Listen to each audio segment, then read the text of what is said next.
Hi, welcome back. I am at Walter's Gardens in Zeeland, Michigan, and it is a fantastic day here with proven winners. We're looking at all the gardens, and I thought I would introduce you to one of my best friends. All right, look who's here. You probably already know Robbie. Hi guys. We're gonna go through and show you our favorites. Do you already have some in mind? I already have like 5 favorites that I really am loving. Some of them are new for next year, and some of them are new for, they said, next year, maybe the next year. So, and then we're also gonna show you some that I love that are already out on the market. Like I do want to talk about like alliums and things like that. I love alliums. And you have some of this in your gardens. I have a lot of these. I have a lot of these in my garden, so that's really nice. I do have already firsthand experience with them. And in a warmer climate. And in a warmer climate. I'm in zone 9A, Northern California. You are zone 10B coastal in Southern California. And then right now we are in Michigan at the Walter's Gardens display gardens for proven winners. And this is, what did they say, zone 5? I want to say it was like 5-ish. 4 or 5-ish, so Yeah. pretty cold here. Actually, plants look better here in these cooler zones than they do in because our of zone. the UV is what Yeah, they were saying. yeah, because of the UV. And also they get rain. we don't get summer rains at all. Detail. So it's really interesting to see how these plants perform and how they look in a different growing zone. And so we're going to take you guys along and just show you some of our absolute favorites that we've seen on the trip so far. And when Walters and Proven Winners tells us that they are new releases, sometimes it's new releases to wholesalers, and that's their little nuance that we have to listen out for. Yeah. Like, it might not be to a retailer where you and I can get and then them even in when they garden. come out for the first time, it's not like they have a million of these plants. They have a very small number of these plants to be able to get out for everybody. And so it's not like they have, you're not going to all of a sudden see them in abundance in garden centers. You're going to maybe see a few of them when it releases to the market because they haven't built up a stockpile to be able to bring them out to the public yet. So it'll just be ones that you guys want to keep an eye out for. But we are also going to show you guys ones that are currently on the market too. And we always ask, where can I get it? Yeah. Okay, let's go look. I wish that they had growing zones on everything. They don't have growing zones, so we can't tell you the growing zones, but we can show you everything. These are one of my favorites. I do have them in my garden. I'm not gonna touch the plants because there's so many bumblebees and other bugs on them. Like, this is insane how many there are. So this is an allium called serendipity. It is so pretty. I have 6 of them in my garden, and I love the way that they perform. I always see pollinators all over them. I see bees, I see hummingbirds on them. Great plant to add into the garden. Full sun, it can handle some crummy soil. I wouldn't say it's like super drought tolerant, but it can handle quite a bit less water, which is really nice. And in our area, I have it in full sun and I have it in partial sun. And I've noticed that in more like partial sun, it performs a little bit better. But in full sun, I do have to give it a little bit more water, but this is definitely one to add to the garden. And I think they said deer resistant because deer don't like this. It's an onion, so it smells like onion a lot. It's a very strong smell. Deer and rabbit don't like it. Exactly. Yeah. But if you can do a big, huge drift like this, it's totally worth it to add into the garden. Look how pretty that is. It's a really good one. Up next, Japanese anemones. So we both agreed that this one is a must. Yeah. And it says 2021 to 2022 release. Is when this bed was planted, right? No, top 2 released. Oh. So we should be able to find this one. This is called Dreaming Swan. Dreaming Swan. It's so pretty. I love the back of this one. I haven't grown this one. I do grow Japanese anemone, but the back of the flowers you need to add this. is just as, I mean, honestly, it's prettier than the front of the flowers. Like, this is really pretty, a beautiful white Japanese anemone, but the back of it has that purple look to it. It's really pretty. I grow Japanese anemones. I grow one called Pamina, and I love the Pamina one, but the Pamina one gets like this tall, the blooms on it. And I mean, all Japanese anemone, they grow really fast and they're very vigorous, but they grow by rhizome. So it's best if you can grow it in a container, or it's best if you can use a tree ring, which is what we do, and we pound it all the way into the ground. Like an 8-inch one, and we pound it all the way so there's only like a little bit sticking out, and that helps with the rhizomes not being able to spread and take over in the garden, because this one is a bully in the garden. It will spread and absolutely take over and pop up everywhere. So this one looks like it's pretty well behaved, but also they could be keeping up on it, making sure that it's not just taking over. Also, they get cold here, so they may go dormant. Yeah. We don't have that where we are. Yeah. So it's really cool about these garden visits is we get to see what the experts say. We get to see how it performs in another climate and really compare, nice. Yeah. which I think we're gonna do later today too. Yeah. So, all right, next one. I'm gonna pick one. Okay. So I don't really have space where I am. I have 5,000 square feet with my house on it. So I have to be very, very selective. And what I like about coming to gardens like this is even though I might not be able to grow it or have a spot, I can at least see it and appreciate it. And when I'm thinking for clients, I can go, ooh, that's the one. So sedums is one of those. Do you grow sedums? I grow some of them. They don't always perform the best for me because I put them in too rich of soil. Yeah, so they don't like rich soil, exactly. And then this is a perennial place. When I look at plants, I'm looking for color and form. In terms of color trends, dark foliage is a big thing. So this one is dark with these pink flowers if you look really close. And right behind it, you can see design-wise, it's being paired with that. I can't remember the name of that one right now. It's a hibiscus of some sort. It is a hibiscus, and then the label's not there. It's on the other side, I'm sure. But it's a dark foliage with that big pink flower. And I mean, we're at the end of August and it's still going out here, so I bet in California it'll do really, really well. Yeah, I mean, hibiscus blooms super late into the season anyways. Do you have hibiscus? I don't. I've got a couple of them and they grow really well. Let's actually go over there and we'll talk about. Okay, yeah, there's a whole hibiscus row. I don't grow hibiscus because they tend to be larger, but there's one called Carnival that I'll talk about in a little bit. Let's look at this hibiscus more closely. So this one is called Edge of Night. Edge of Night. And you can see the dark foliar growth with the like really pink flowers. So I grow one called Ballet Slippers. I like very soft looking pink colors. This is kind of an intense pink looking color for me. And so I'm not the biggest hibiscus fan, but the Ballet Slippers one, I actually have two of them on my property. I like it that much. It's a really, really beautiful one.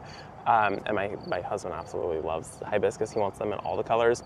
I do not want them in all the colors. So I was like, okay, we can have one called Ballet Slippers, and it's got like very soft pink colors, like a slightly darker pink edge to it. It's a really beautiful one. Highly recommend adding that one, especially like any hardy hibiscus. They do so well.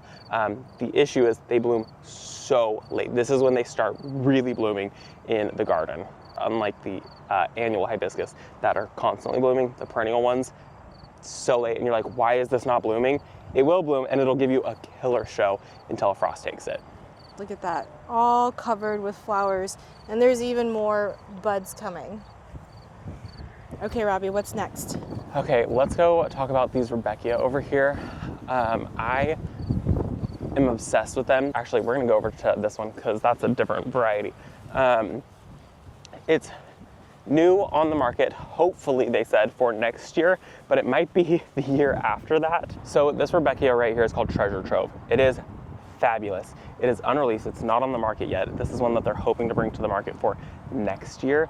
And it has fixed some issues. I guess Rudbeckia deals with some type of like fungus. I've never dealt with that in my area, and this one does not get that. So if you have Rudbeckias that are dealing with that, this will be one that you're gonna wanna keep an eye out for in the coming years. They're hoping, like I said, next year, but they said it also could be the following year, depending on how big of a stock they can actually get and build to be able to release it, because they don't wanna release just, they're all, okay, we only have 4 plants. They want to be able to actually put it out there.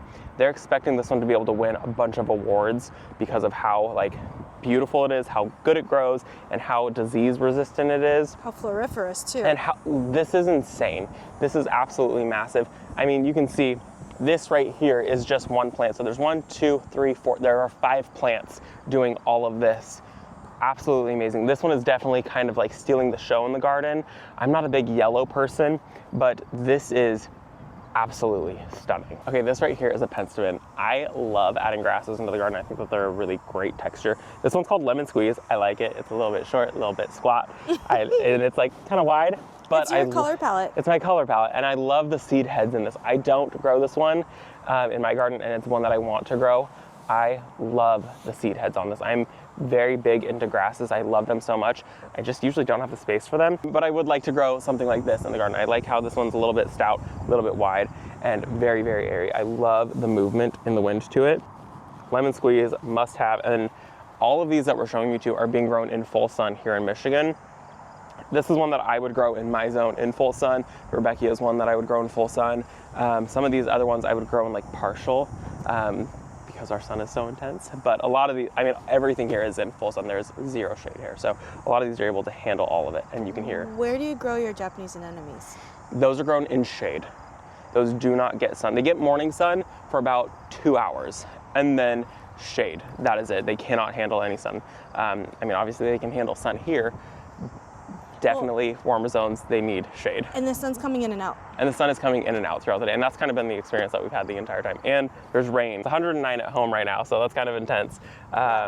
Whereas here it's like a high of what, 73 or something like that? I think we're in the high 60s right now. So it's very different. It was 50 this morning. This next one here is called Lemon Perfection Nepeta. I have 5 of them in my garden.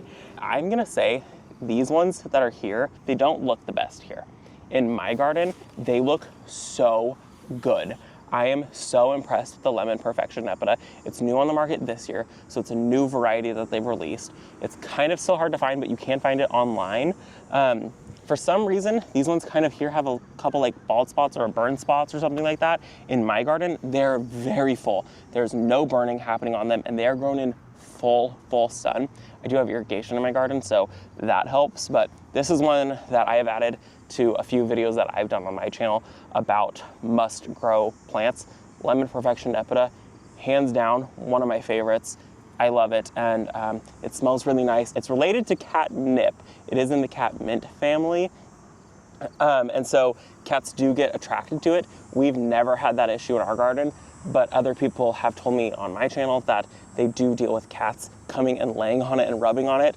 So if you have a lot of cats in your area, maybe stay away from it. But if you don't, full sun, lots of bees, lots of blooms. This thing is always covered in bees in my garden, and I love anything that's gonna feed the pollinators. So another hibiscus that I would like to add, I will make room for this guy because I'm a sucker for variegation. Look at, this is the flowers right here. Oh no, this is the seed pod. The seed pod is variegated, the leaves are variegated, but then you get a flower. This is towards the end, so it is a little tattered, and they only bloom for 1 to 2 days, but you get the pink, the green, and then you have like light yellows. So even though the flower is gone, it's still such a beautiful plant. Andrew from Walter's Garden says this is one of his favorite hibiscus, but Marshall from Proven Winners said that one is his favorite because of how full the flower is. And the dark foliage again is and like, this one's called Evening Rose. This one's really pretty. I like how dark this is. So are we getting this for Brent? No, I'm not adding any more in for my husband. He's out of luck on that one. Come on, look at this. This one is huge. I mean, this is a very big hibiscus. I don't know if I have room for this much hibiscus. It's like the entire row. It's the entire, yeah, it's all huge. the way down. This is Brent's row. Yeah, I would, if I was probably gonna add another one, I would probably add that variegated one, the summer carnival one. Yeah. That is really cool. I actually hadn't seen this one. The variegation on the seed pods and the leaves, that's amazing. And even like the spent flower is this cool. Well, what I love about perennial hibiscus is that they do drop their flowers, so it's not like they really hold on to them. So like, yeah, they'll look rough the next day. Like you can see like this one right here, like looks a little bit rough, but it's gonna drop this by the end of the day. This will fall off. I mean, you can see it's like that. So they don't hold on to them, which is nice. The ground will be absolutely littered, but yeah, it self-cleans, which is really nice. So this is a really pretty hibiscus. You need this in your garden for sure. I do. I will make room for this one. It was really hard to narrow down, but this is gonna be the very last one. I am a sucker for Agastache. I call it Agastache. Other people say Agastache. I say Agastache. Or something. So let us know what you say because I love it because of how it's, whoa, there's a bee. You put your nose right in that bee. It just came down. So this is, I believe, this one's called Pinkie Pie. Pinkie Pie. So you can see up close, it starts like a coral and then it goes to a pink, and that is a massive bumblebee. Look at, that's my finger next to it. Oh my gosh. But they are so happy here. So if you are trying to do a pollinator garden, this plant is a must. There are different colorways, but this one I absolutely love. And you can, it's part of the mint family, right? And so I can smell that. It has a great smell to them. All of them have a great smell to them. They all this one is smell nice because it looks like it's well behaved in the garden. Yes. Some of them get quite large. And I'm low maintenance. I don't like to have to deadhead a lot. Now, right here, this is already done blooming and it's not ugly, right? You can't tell unless you look really closely. and then that way it's almost self-cleaning, and you don't have to come through here throughout the season and put in so much work. And I love how they paired this pinkie pie with this alstroemeria. The tips are pink, the throat is this really nice yellow. Oh, it's called Summer Break. Oh, it's really pretty. It's like a pink lemonade, very summery. And I feel like it would always also be good for spring, you know? You have like Well, I like the upright season. growth of this one. I've seen some other ones that definitely do a lot of flopping. This one has a little bit around the edges, but for the most part, it is very upright, which is really, really nice. And there's just so many buds. Like, we're all about flower power.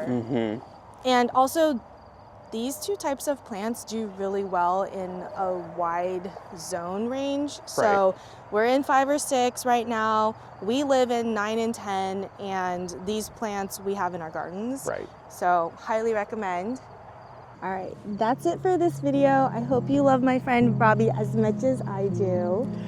Thank you for letting me give a tour of some of my favorite perennials that we've seen here at this garden. I mean, this is mind-blowing. What's nice too is Walter's Gardens, this is open to the public, so people can come here. Yes. They do ask that you do check in at the front desk. They said that they have about a 25% success rate of that. But if you're coming here from the channels, you're gonna go check into the front office, and then they'll give you a map and you can come tour it. And I mean, it's absolutely amazing to be able to see all these things and be able to see some of the things that are coming out to the market next year. And if you do come, please let us know, because we're plant nerds and we want to know what you love. Also, where you're watching from. So make sure you hit that like and that subscribe button and leave a comment down below telling us where you guys are from. We hope that you guys enjoyed it. I'll see you in the next one on my channel. I mean, we'll see you in the next one on her channel. And your channel is? Visit our garden. So go visit his garden. Bye, guys. Bye.